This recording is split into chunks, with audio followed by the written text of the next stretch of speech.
we'll get started. Inshallah. Assalamu alaikum wa rahmatullahi wa barakatuh. Jazakallah khairan for having me on. I just love Melbourne Muslimahs. I love the work that you do. And it's always a pleasure and an honor and a privilege for me to be invited to your program. So Jazakallah khairan for having me on today. This is a really important topic because compassion fatigue is, as you said, Sarah, it's really common in our community, particularly amongst people who are doing community work. So it's an important topic for us to explore and talk about, and because there's some very practical ways that we can prevent it. So I'm going to start sharing my screen, inshallah, and bring up my slides. Bismillah.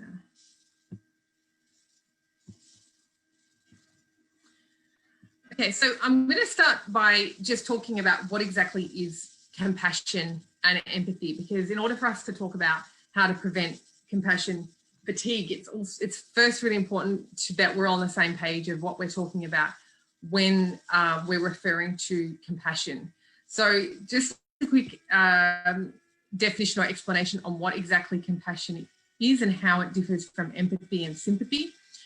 So with compassion, it's an understanding, or it communicates an understanding that we are all profoundly connected to one another. And when we have compassion, or we show compassion, it's really simply the ability to communicate that love and care to others in a way that they feel that they're not alone. And this is, it has something to do with empathy, but it's taking empathy a step further. So when we're referring to empathy, it's really feeling with others in their pain. So it's when we have empathy for someone, we're able to feel with someone because we can recognize a part of ourselves that knows or can imagine what that feels like. And empathy is very different from sympathy. So sympathy is more of that we can recognize that someone is suffering, but it's not necessarily having an emotional response. It's not necessarily feeling with that person. And when we're talking about empathy, this is really a part of Islam. And one of the things that we all know, the well-known hadith of the Prophet ﷺ, that the ummah is like one body, that when one part of it is suffering, the other part suffers also, and has that empathy and rahmah for that part. So we all know that when we hear about people suffering in other parts of our community, other parts of the world, even though we may not know those people, that we would feel that suffering, and we would feel with the community. And so when we have compassion, as I said, it's not just necessarily, it's not just feeling with them, but doing something that we can to alleviate their suffering. And so compassion is being described as having a number of elements. So that includes having an awareness of someone suffering and being moved by their pain and distress, wanting or wishing that suffering can be relieved, and then doing something, having some sort of response that we do as a way to relieve pain and suffering. So again, that's part of, as a community, it's part of, the ummah that we would feel for one another and that we would want to help. So when we hear about things that are happening, in Palestine or in Iraq, or what the suffering the Rohingya are going through, or what's happening to the Muslims in China, that we would feel very deeply, and that we want to do something to help.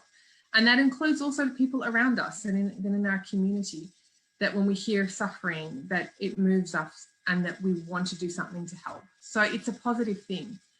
And this is obviously part of being Muslim, and part of being a part of a community, and it benefits everyone. We know that when, and research also supports this, that when we are engaged in helping people and reaching out, supporting one another, that shows that that's one of the things that brings people the most joy. People often have the idea that when people have possessions or they have wealth, that's what brings the most joy to people. But in actual fact, what research shows is that when people are able to reach out and support one another and help someone else, that's what actually brings the most joy. And obviously as Muslims, we don't just do that because it makes us feel good, but it's part of supporting our community. And it's crucial for the Muslim community, particularly in a non-Muslim society, because when we have reverts coming into Islam, they need a huge amount of support. They can have a lot of issues that they need support for. And this is one of the things that, mashallah, I love about Melbourne Muslimahs, because they're filling a gap that's there in our community. And they do, obviously it's a lot of work that goes on behind the scenes supporting new reverts. And it's really sad that some of the statistics are that up to 97% of new Muslims leave Islam within the first year because they don't get the support that they need after embracing Islam. And so it's essential for the health and well-being of all of us, for us to be able to have support systems in place. But what often happens in our community is, and this is, alhamdulillah, I've been a Muslim for 24 years now, and, seeing a lot of different people coming up and organizations coming up. And it's really common for, a lot of work to be done by few people in the community. And what happens is that a lot of these people get really, really burnt out, because they're active, they're engaged in programs, they're engaged in the community. And when they, keep giving, they can hit what we call compassion fatigue. And this is a problem, because when we hit compassion fatigue, we get to the point where we can be so depleted emotionally and also physically, and that we just don't have the capacity to keep giving and keep caring. And this is where a lot of people then opt out, unfortunately, that they disconnect from programs, they disconnect from the work that they're doing, and they just say, you know what, I can't do this anymore. The effect it's having on me, the effect that it's the negative impact, I can't do it anymore, which is really sad. And this is something which was first recognised some decades ago among healthcare professionals. So we typically talk about compassion fatigue among healthcare professionals, but it can happen to people who are not necessarily in caring professions, but are helping people around them.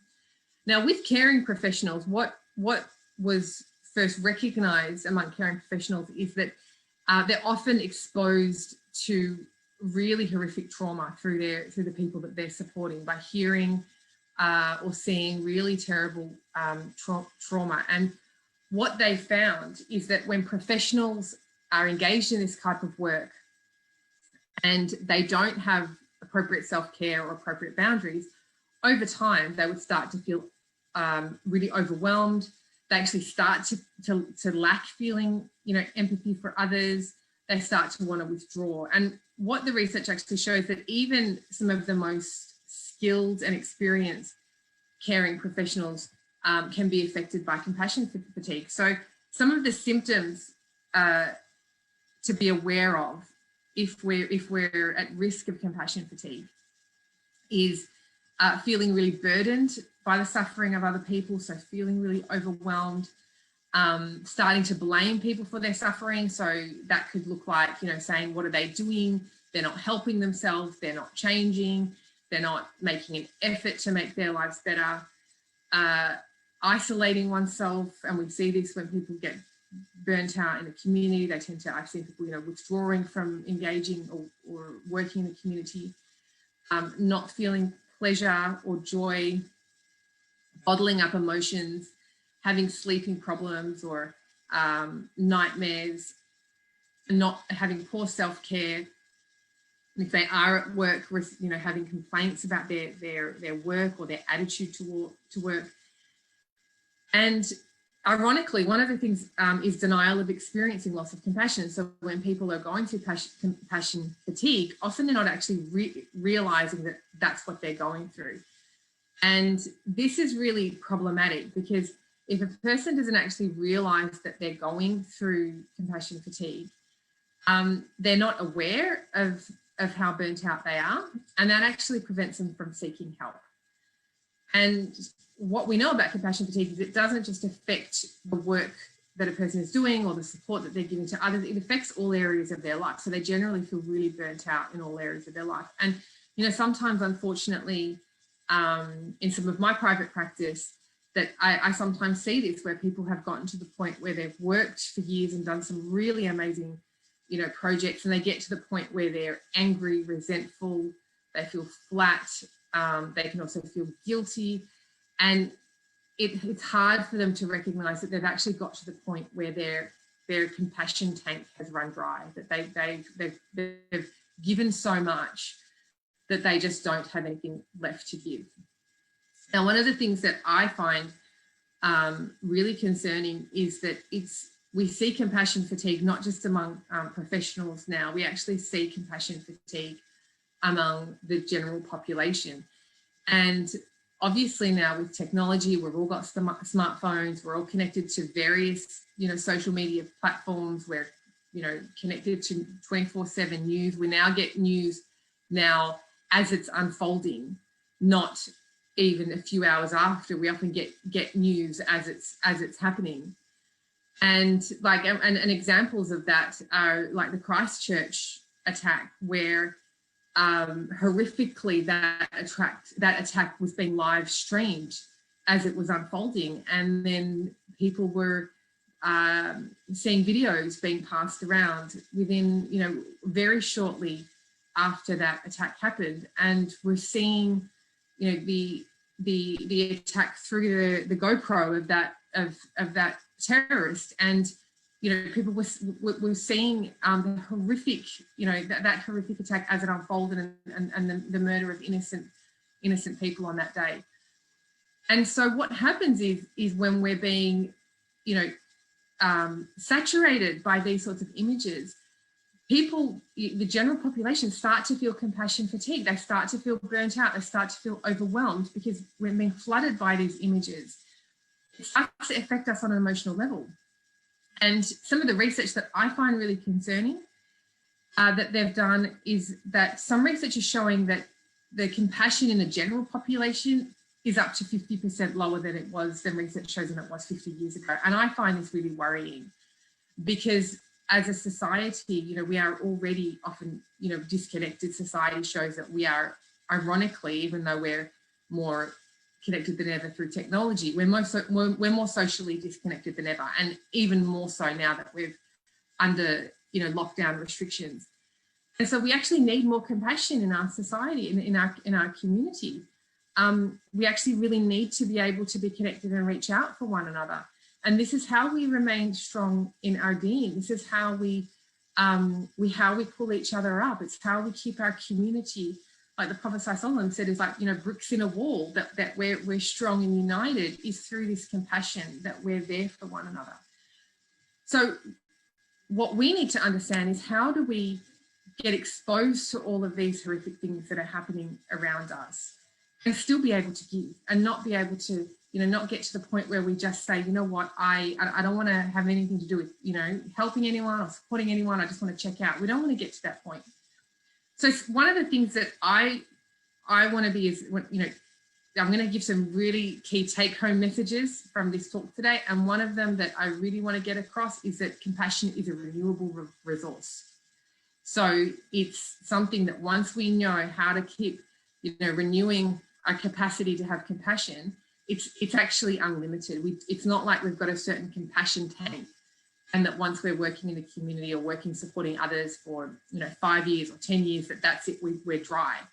Compassion is actually something that, if we know how to, it keeps renewing, and it actually is something that can be unlimited. And I find that really exciting, because it means that if we know how to continually refuel ourselves, then we can continue supporting each other. And as a community, that's really the most important thing. And I find that sometimes we underestimate how important that is. And I know that over the period in the time that I've been Muslim, that were times where I was going through difficult times, and people were there for me, people I didn't expect that just popped up and were there for me. That meant the world to me, and it reminds you that you're not alone. So we're all going to need that at some point, and we all want to, inshallah, be able to be that for other people. And again, this is something that we need to be aware of as a community. Recently, I was aware of a sister who was going through a very, very tough time. And, you know, I was talking to a few people about giving her some support. And one sister, mashallah, Allah reward her, she's a wonderful sister. She rang me and she said, what does she need? Does she need food? Does she need clothing? Does she need furniture? Does she need, you know, financial assistance? And I said, alhamdulillah, she doesn't need any of that. She doesn't need any of that. What she needs is people to connect with her. She's okay. You know, she doesn't need food. She doesn't need furniture. And the sister said, no, that's not important. We can provide her with financial support. And I said to her, sister, you're not listening to me. I said, she's okay for that. Alhamdulillah. I mean, that's important when people need it. But I said, she's actually okay for that. She really needs that social connection. She needs sisters to visit her and connect with her. So we need to realize that reaching out can sometimes be more important than financial assistance. So how do we renew our compassion? Now, ironically, and this is the thing that a lot of people find really difficult to understand, is that when we have boundaries, this is the key to having more compassion. So I'm going to spend a majority of this session talking about boundaries. And a lot of people find this absolutely counterintuitive, because the idea, when we think of people who are compassionate and giving, we think of people who are self-sacrificing. We think of people who are just going to keep on giving, and they kind of don't have a limit. And ironically, then there's been a lot of research that's been done in this space about people who are compassionate, and the common factor across the board of people who were the most compassionate is that they had the best boundaries. And this is really interesting because a researcher called Brene Brown did a lot of research in this area. And what she said is, she said, you know, when I looked at these people who had, she said, just unlimited compassion. She said these were people who were not even judgmental. They had unlimited compassion all the time. And she said, what I expected to find is that these people would have, it would be faith that would link them. And she said, actually, the common factor between all of these people who were so compassionate was that they had really great, they had boundaries. They were able to have balance. So this is actually the key. If we are going to keep renewing our capacity to be compassionate, then we have to have boundaries. And when we say boundaries, we have to understand that boundaries are not walls. They're not walls that we put up with one another. It's not separating from each other. It's not distancing from one another. And I find that when I talk to people about boundaries, sometimes I hear people say to me, Lucy, are you trying to turn me into a selfish person? Are you trying to turn me into someone who doesn't, you know, who just thinks about myself? And I say, no, actually, when I talk about boundaries, it's about taking care of yourself, understanding that you also need to take care of yourself and be compassionate for yourself, and also so that you can take care of other people. So when we have boundaries, it comes with compassion and it comes with understanding. So it's having an understanding that we need to also take care of ourselves, that we're important too, and that if we're going to be, you know, caring people, that we need to be able to take care of ourselves. And it also means, and at the same time, that we respect other people's boundaries, that we understand that everyone has their limitations, and that's okay. So when we talk about boundaries, it really comes down to knowing what's okay and knowing what's not okay for us. And when we have boundaries, we're actually having enough respect and care and knowing enough about ourselves when we're not able to do something, knowing where our limits are. And this is really crucial because we all have our limits, and we all have times where we're able to give more, and that's great. Alhamdulillah, that Allah subhanahu wa ta'ala, you know, in certain times in our life where we're able to give more, and we're all going to have situations in our lives where we don't have as much capacity. And the key is for us is knowing where that difference lies for us, and knowing where our own limits lies. So when we think about, okay, what happens when we don't have boundaries? So as I said again, that I find that when I talk about boundaries in regards to compassion, people often say, look, I can't see how boundaries are linked to, compassion. And then when we flip it the other way and think, okay, well, what happens when we don't have boundaries? What happens when we don't say no when we need to say no? What happens when we take on things that we really know that we don't have the energy or the emotional capacity?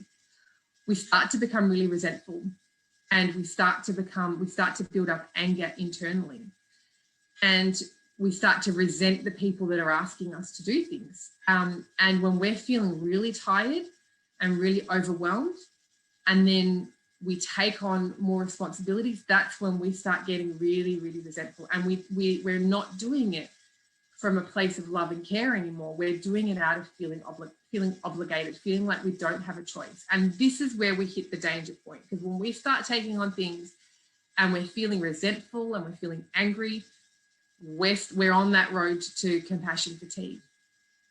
And this is something that is really particularly difficult for women, I would say, and I say that because I think as women we tend to be the givers. We tend to be used to, being there for our families, being there for our kids, for our parents, and then we tend to be working and organising things for our families, and so we're often used to being the givers, and so we're often expected to be doing that as well. And when we say no to something, when we say, no, I can't do this, or no, I don't have the capacity, often because we're so used to just keep giving, we get flooded internally, we get hit with this internal judgment that we say to ourselves, oh, I'm being selfish, or I'm not caring enough, or I'm not, we internally, we feel really guilty. And when I work with some of my clients around this is one of the things that is a biggest barrier, that people say, when I say no to someone,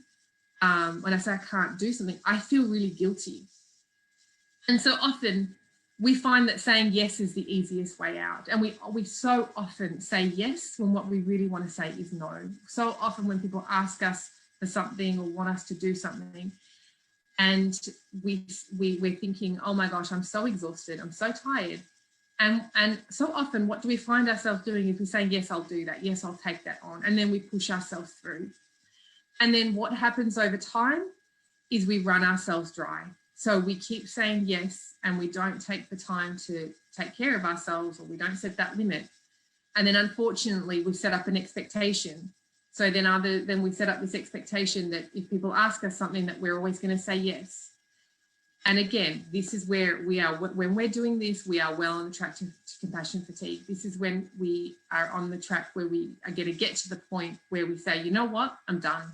I don't want anyone to ask me anything. I don't want to do anything for anyone. I don't want, to be there for anyone. And that's when we say, that's when we hit compassion fatigue. And again, this is not a good place to be, because we ourselves are burnt out and we're not going to be able to be there for anyone else. So when we're talking about boundaries, this is what we mean when we're talking about, it's about taking care of ourselves so that we can continue to have that capacity to be there for others. Now, one of the things that, we need to debunk is that it's a myth that we are supposed to be able to do it all. And, I subhanAllah, growing up as an 80s child, that was really the peak of a lot of the messages to women to go into the workforce and have careers, and the message that was kind of put through advertising and media is that women can do it all, that you can, have a career and have a family and be taking care of your parents and be there for your community. And this is a myth. It's an absolute myth that we can do it all. We all have our limits. And setting boundaries is about being able to take care of ourselves even when we risk disappointing others. And this is part of the messages that we get in Islam. When we there's always the message about balance, that not to push ourselves to the point that we're going to run ourselves dry. So when examples of, for example, giving charity or giving sadaqah.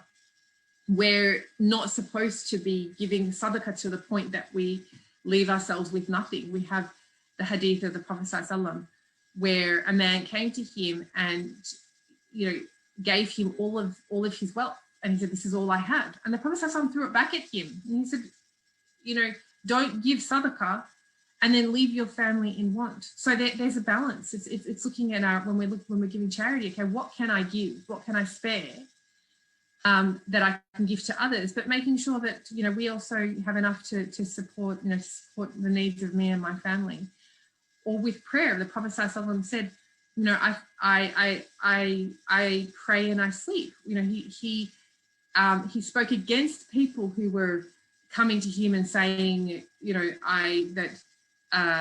sleep, we pray and we don't sleep, and we fast and we don't break our fast, and we don't marry women. And he said, and he was very angry about this. And he said, I'm a prophet, I'm the best of you.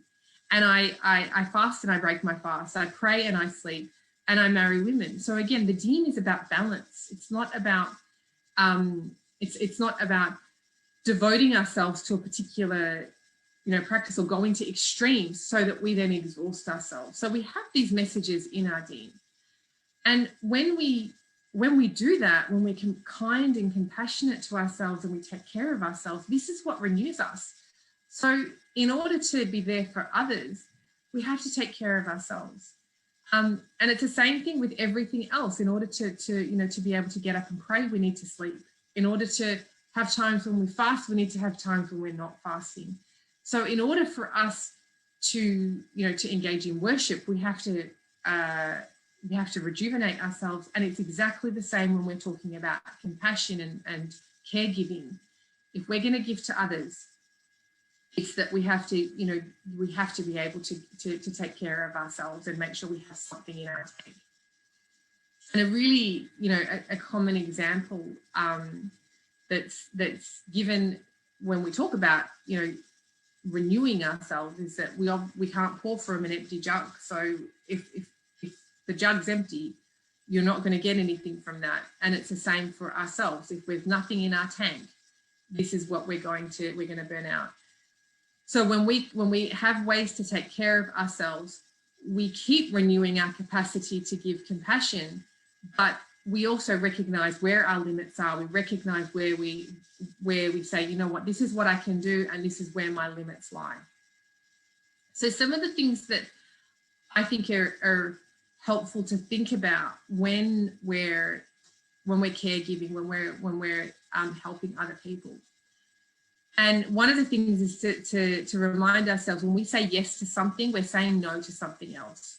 So if someone asks us to partake in something or to give our time or to help, remember that if we say yes, we're going to be saying no to something else. So for example, if we say yes to go and help someone, it might be that we're saying no to ourselves of having that extra time to rest. And that might be okay. That might be to think, well, you know what, I'm not going to have that time to rest because I'm going to be going out and helping this person.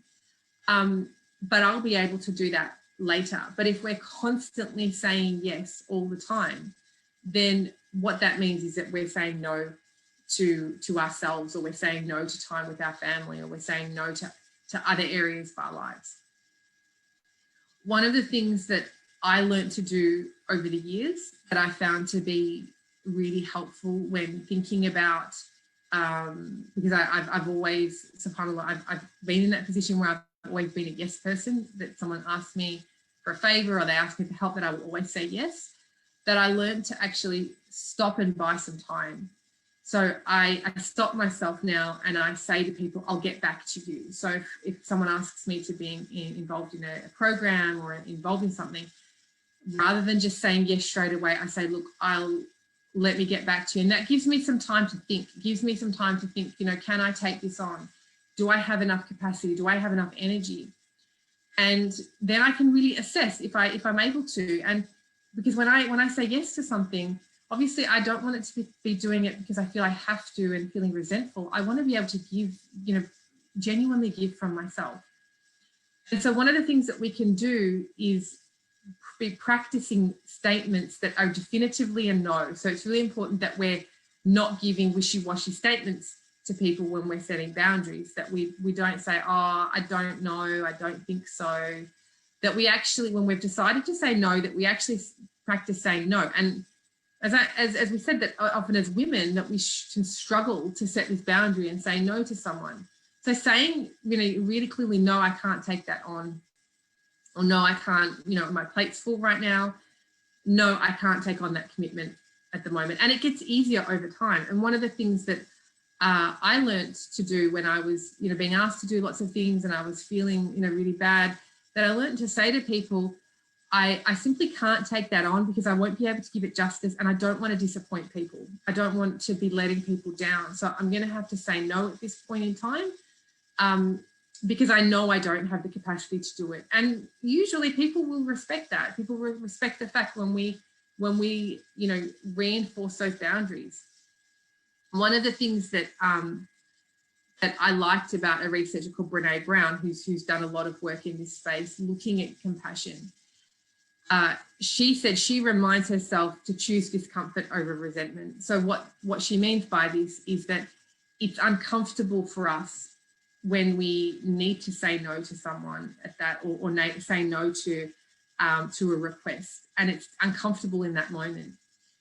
But what's worse is when we take on things that we don't have the capacity to do, that we feel resentful over time. And which would we rather? Would we rather feel that discomfort in having to say no to someone, or would we rather have resentment in the long term because we're doing things that we don't have the energy or the capacity to give fully to? And so this is something that I remember, that in that moment it's far better for me to feel uncomfortable and let someone, maybe disappointing someone, than feeling resentful.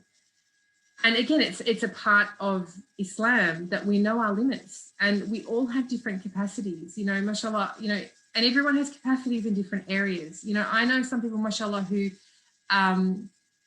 are, running around and doing lots of things for their families and for their parents, and they've got a lot of capacity for this. They've got a lot of time and energy to do that. And I know other people that can maybe, that can only really cope with managing their own things, and maybe once a week that they can give to someone else. And that's also, again, it depends on our personal capacities. It depends on where we are in our lives. But it's a wise person who knows where our limits are. And we know when we link this back to Islam, that's important, that the Deen tells us, don't take on more than you can sustain. As the Prophet said that Allah subhanahu wa ta'ala loves an act that's consistent, even if it's small. So even if we think it's small. So what this tells us is, don't take on, big things that you can't sustain. It's better to know your limits, take on something small that you can do that's sustainable, rather than taking on something big and then being unable to sustain it and burning out.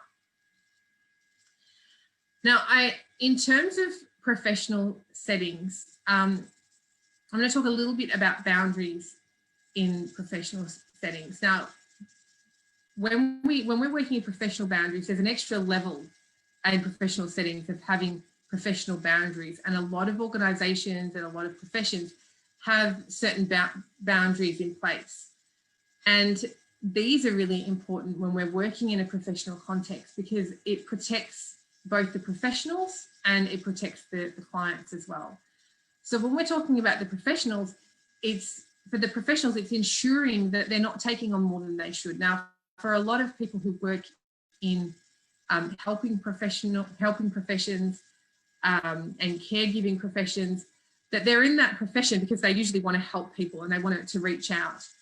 And again, what we know is that if professionals don't have boundaries, they can end up taking on, more and more of their clients'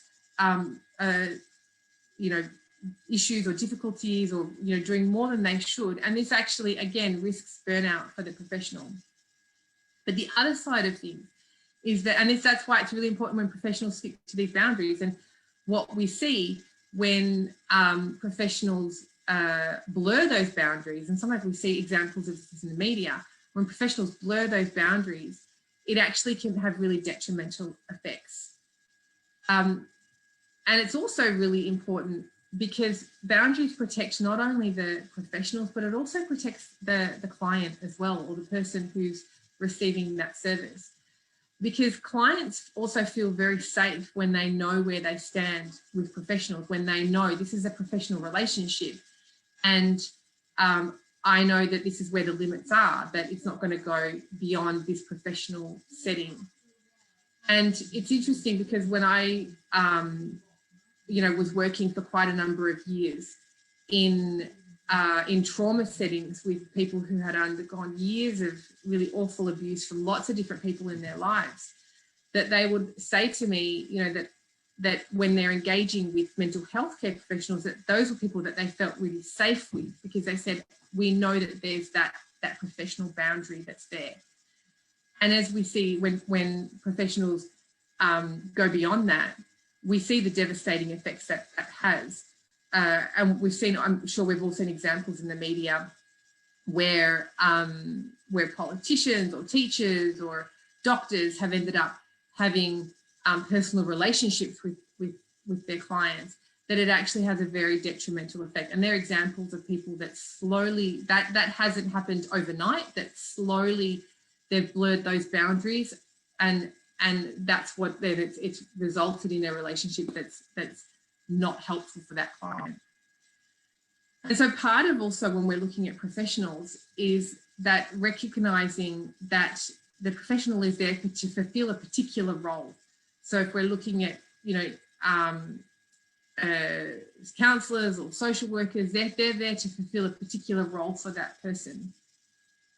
And when people need assistance beyond that, that this is where, professionals can help that person get their needs met from other sources, because this is what's really important, again, about knowing our boundaries and helping people, that we can't meet the needs of everyone, that we need to link people to lots of different supports so that they can get those other needs met from other sources. And it's again a reminder that, if a person is working in a professional capacity, that they're working to support that person in the boundaries of that particular role. And they're not solely responsible for every area of their life, that they have to have a time when they switch off or where they're not going to be available. So that's where it's important for them to connect that person to other sorts of supports. And again, when we're working in professions where they're caring professionals, this allows that professional to keep doing what they're doing, because they can help that person in that particular capacity, but then they're looking at in other areas, if, for example, outside of that appointment time or in other areas of their life, that they're connected to other supports that they can access. Now, some of the perspectives to combating compassion fatigue, and one of the things that's really important that helps us to maintain our compassion for people is to always assume that people are doing the best they can. And this is really important, because when we're engaged with supporting and helping people around us, resentment comes in when we look at people and think, why are they, still engaging in that sort of behavior, or why are they not making more of an effort to help themselves, or, why do they keep, going back to that toxic relationship, or whatever it might be.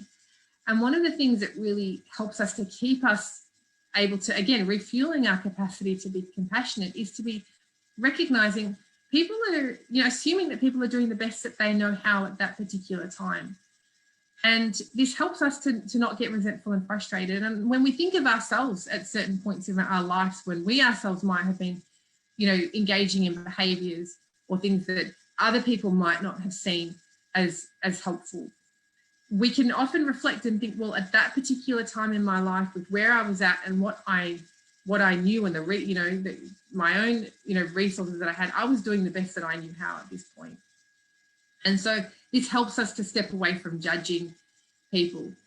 And also when we're helping people or we're there to support people, sometimes, unfortunately, we get negativity. And this is one of the things that burns people out, that sometimes when you're there caring for people or supporting someone, sometimes what gets thrown back is, you're not doing enough, or you're not helping me, or, you should have done more, or, I don't feel like you've done enough to help me. And this can really be disheartening. This is something that when people are trying to help and support, can really be demotivating. And again, when we look and think, look, most times when people behave negatively towards us, it's more often when they've got things going through. They're going through something. They've got things that they're struggling. And it helps us not to personalize it. And it helps us to step back and not take that as a personal attack. And again, stepping away from negatively judging people and kind of think, well, you know, it's probably more not about that they're personally attacking me, but that they're going through things in their own life.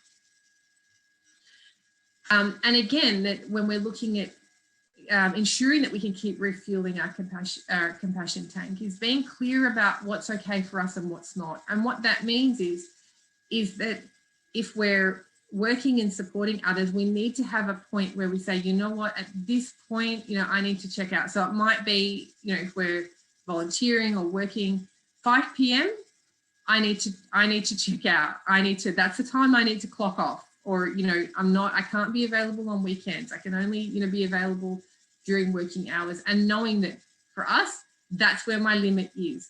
Or that it might be, you know what, I can volunteer, or I can help this person, or I can work in this organization. Maybe I can give, you know, a couple of hours a week, and that's all I can do. So it's being clear of what's okay for us and what's not okay.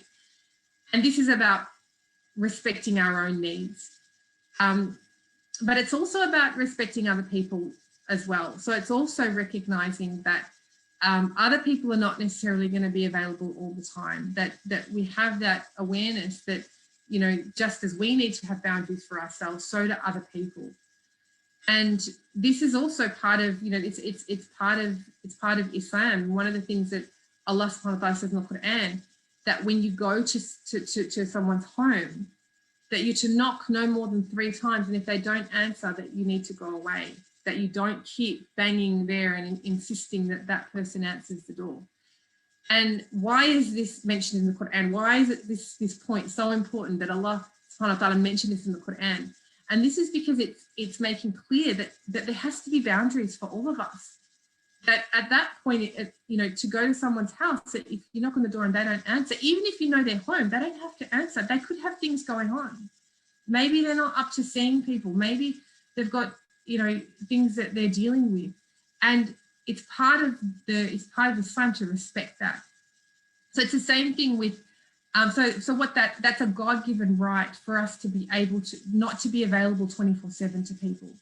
That if we're need to switch off, that we have the right to do so. So, you know, that means that if someone messages us or if someone's trying to call us, it's not a must that we have to be available. Sometimes, you know, we get offended when we message someone and we say, you know, I messaged this person and they didn't get back to me. We need to understand that, well, maybe that person's got stuff going on, you know, not to take it personally. So it's a two-way, it goes both ways, that we need to take care of ourselves and recognize our time to switch off, but also respect other people's time where they need to switch off as well. So before we jump into questions, just some tips on how we refuel our compassion tank. So self-care is absolutely essential, and recognizing that if we're going to be there and support people, this is part of what we should be doing in our community. We need to take care of ourselves. So some of the foundations are getting good sleep, diet and exercise. And I always mention these things. And although they might seem really simple and a bit boring, they're absolutely crucial. One of and these are the things for me personally that I have a rule with myself I never ever compromise on. So I'm not one of those people that will work and go to sleep at 2 a.m. If I do that, I know I am not going to function the next day. So I make sure that regardless of whether, you know, my kitchen is full of, you know, dishes, whether, you know, the house is a mess, what is going on, I make sure that I'm in bed by a decent time, because I know if I don't sleep, I'm not going to function well the next day. The same with food. If we're fueling ourselves with good food, again, this is what gives us energy, you know, and so that's the same thing. I always make sure I can get enough sleep, I can get up in enough time, not only to get up to pray Fajr, but to also that I can meal prep for the day. And I do this absolutely every day without fail. So I go off with my day and I've got all my food there. because I know this is what's going to keep fueling me. And also exercise, making time to just, you know, have time to, whether it's going for a walk, going for a quick run, doing some stretches. Again, this is when we move our bodies, it rejuvenates us. And absolutely, we need time to, you know, away from caring responsibilities, to connect with Allah subhanahu wa ta'ala. And when we're connecting, that we're really connecting. And what that means is that we're not rushing through our prayers, that we're taking the time to slow down and, you know, putting everything to the side, mentally putting everything to the side, and just focusing on, first and foremost, on Allah, and turning our attention with complete focus as much as we can. And that time saying to ourselves, this is my time, that nothing is more important than my prayer to Allah at this time. Obviously, other things like making sure we're attending halaqah to get that reminder, and having time for ourselves, that we're reading Quran and reflecting on it. Again, this requires, you know, time that we carve out, time that we say, this is my time, that I'm setting aside because it's important for me. And along with that, that's so important is gratitude. Now, this is one of such an important aspect, that when we're refueling our capacity to be compassionate, when we really take the time to reflect on what we're grateful for, and reflecting on the big stuff, like, you know, health and family, and, you know, all those sort of things that we consider to be the big stuff, and also the little stuff. So reflecting on things like, you know, the good coffee that we had in the morning, or the fact that we got a good car park when we went to the shopping centre, or whatever it is, those things that we tend to think of the little things. These are things that tend to keep us in a state of feeling that internal tank. And as Allah subhanahu wa ta'ala says, that when you are thankful, when you are grateful, I increase you, which is beautiful, because it means the more that we're grateful, the more that we stop and we're genuinely thankful and we're grateful, Allah increases us, and increases us in ways that we can't even imagine. And interestingly, this is something that we know in the religion, but research supports it. You know, there's a lot of research out there on being grateful, and that it has enormous positive effects for people's well-being. Added to that, we absolutely need time to relax and wind down, spend time with our family, time to just switch off and have that downtime. And absolutely, although whilst it is so important for us to obviously be aware of what's happening in the world, be aware of what's going on out there, we can be updated without saturating ourselves. So having a limit on how much of social media intake we have, or how much news.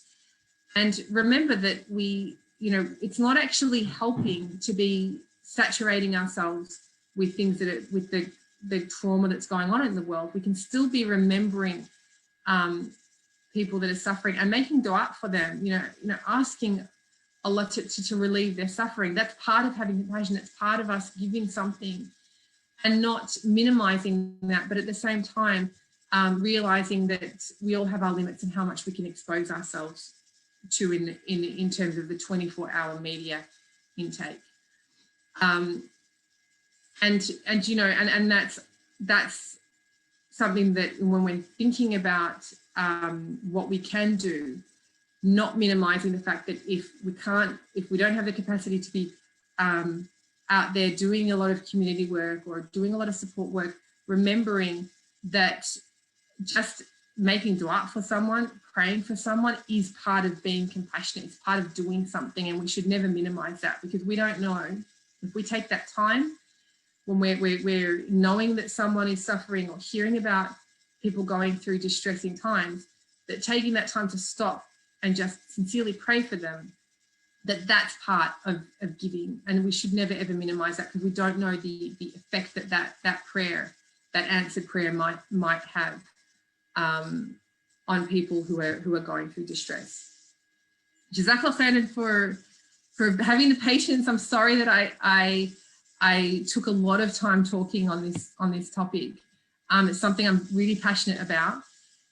So in the last 10 minutes, we'll have time for questions, inshallah, Sarah.